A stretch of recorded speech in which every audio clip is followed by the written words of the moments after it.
Eto nga mga guys, kakauwi ko lang galing trabaho and obvious naman sa title, magkakaroon kami ng gender reveal. So, syempre, pinaghandaan yan.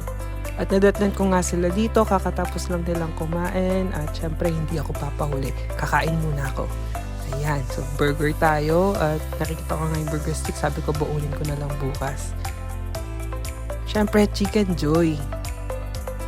Sa totoo lang, kumain ako sa trabaho pero syempre hindi ko palalampasin ng Jollibee. Syempre spaghetti, sarap. At syempre, peach mango pie. Tingnan nyo, sarap.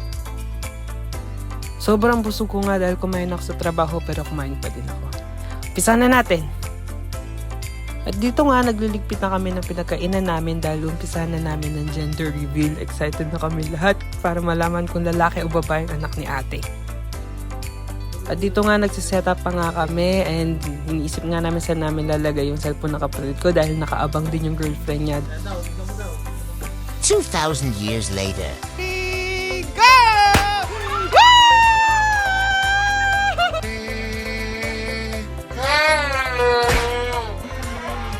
At ayun na nga, it's a boy! Yay! At sobrang saya nga dahil itong kauna-unahang pamangkin sa pamilya namin. So, may baby na kami!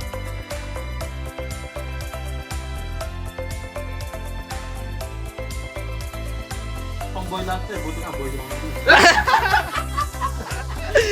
Reveal! At nakakatawa nga dahil sabi ng bunso namin, buti na lang daw lalaki anak ni ate kasi lahat na nabili niya is pang lalaki.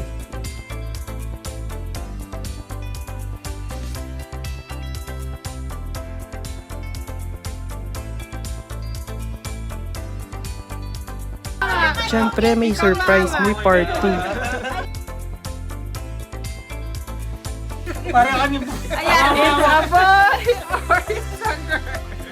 1, 2, 3! It's a girl! Mukhang magkakaroon pa kami ng kapatid We'll see you soon, our little baby boy. Thank you for watching. Bye-bye!